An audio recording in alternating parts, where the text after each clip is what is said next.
안녕하세요. 일용할 양식 구독자 여러분, ESF 고명진 간사입니다. 오늘 함께 나눌 말씀은 10월 9일 일용할 양식 호세아서 9장 1절에서 17절 말씀입니다. 오늘 본문에서는 하나님의 사랑과 소명을 저버린 이스라엘 백성들의 범죄와 타락을 지적하고 그에 따른 하나님의 심판의 경고가 계속해서 이어집니다. 특히 이스라엘 백성들이 바알을 숭배하는 것을 강력하게 지적하십니다. 바알은 다산과 물질적 풍요를 주는 것으로 여겨지는 신입니다. 1절 말씀에서 이스라엘 백성들은 타작마당에서 음행의 값을 기뻐했다고 나와 있습니다. 이스라엘 백성들이 여러 의식이 이루어지기도 했던 타작마당에서 바알신에게 제사를 드렸다는 말인데요.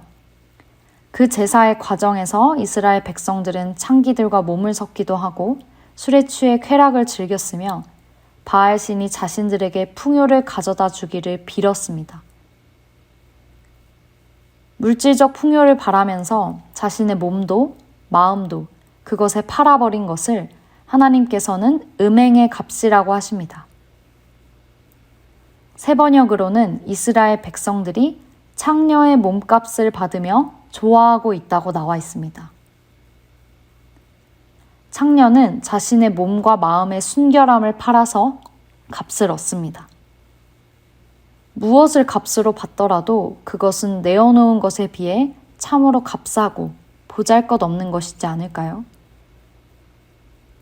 이스라엘 백성들은 자신들이 우상 숭배에 얼마나 중요한 것을 팔아넘긴 것인지 그리고 얼마나 보잘것없는 것을 바라면서 좋아하고 있는지 알지 못했습니다. 그들은 바알을 숭배하며 자신들의 항아리가 새 포도주로 가득해지고 좋은 떡을 떼서 먹고 즐기게 되길 바랐으나 이어지는 말씀에서 하나님께서는 그들이 포도주도 얻지 못하고 더러운 떡을 먹게 될 뿐이라고 하십니다. 2절 말씀. 타작마당이나 술틀이 그들을 기르지 못할 것이며 새 포도주도 떨어질 것이요. 3절 말씀 후반.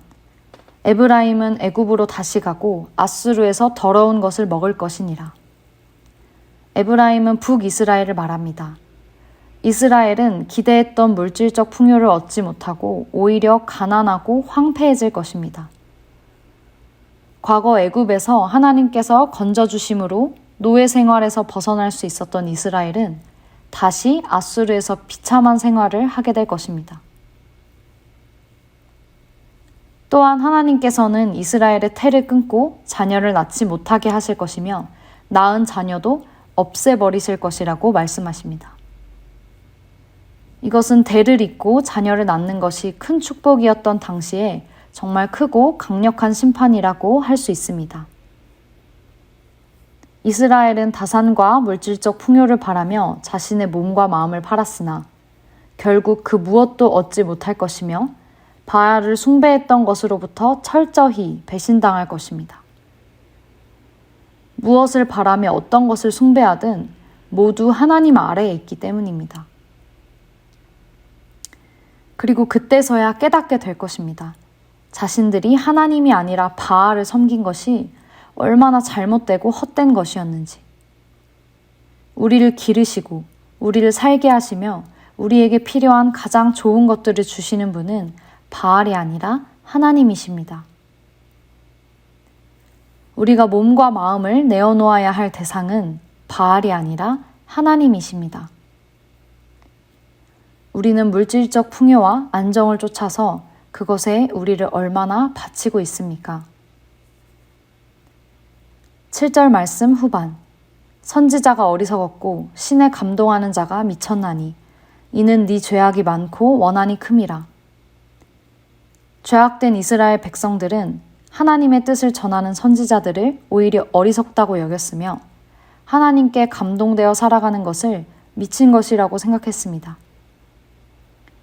우리는 어떻습니까?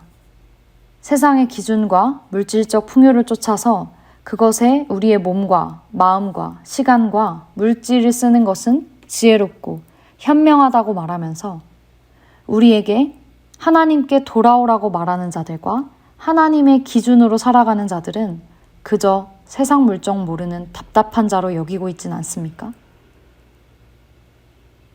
이제 도를 넘어설 정도로 부패해버린 이스라엘에겐 형벌의 날이 다가왔습니다. 10절 말씀. 옛적에 내가 이스라엘을 만나기를 광야에서 포도를 만남같이 하였으며 너희 조상들을 보기를 무화과 나무에서 처음 맺힌 열매를 봄같이 하였거늘 그들이 바알보올에 가서 부끄러운 우상에게 몸을 들이므로 저희가 사랑하는 우상같이 가증하여졌도다. 하나님께서 이렇게 시적이고 아름다운 표현으로 우리를 부르셨습니다. 우리를 이렇게 사랑스럽게 바라보시는 하나님의 마음이 느껴지시나요? 하지만 이러한 하나님의 사랑의 마음과 소망을 이스라엘 백성들은 저버렸습니다.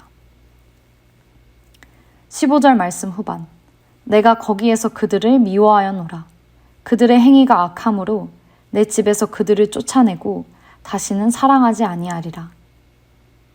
이스라엘을 광야의 포도와 같다고, 첫 무화과 열매와 같다고 아름답게 사랑을 고백하던 하나님께서 얼마나 그들의 범죄함에 아파하시고 타락함에 슬퍼 사무치셔야 이런 말씀을 하게 되실까요?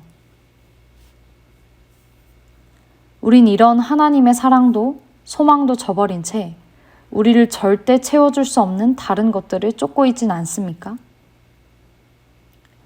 헛된 것에서 돌이키시기를 바랍니다. 우리가 받은 것을 헐값에 팔아넘기지 마시기를 바랍니다. 나 같은 자를 광야의 포도로 여기시고 무화과의 첫 열매로 여기시는 하나님의 사랑 고백에 계속해서 취해 계시기를 바랍니다. 그것은 어리석은 것이 아니라 세상에서 가장 지혜로운 것이고 또 행복한 것입니다. 하나님께만큼은 광야의 포도와 같이 탐스럽고 무화과의 첫 열매와 같이 기쁨이 절로 나는 우리입니다. 이방 사람처럼 기뻐하는 것이 아니라 하나님의 그 사랑에 감격하여 기뻐하는 하나님의 백성이자 자녀인 우리가 되기를 소망합니다.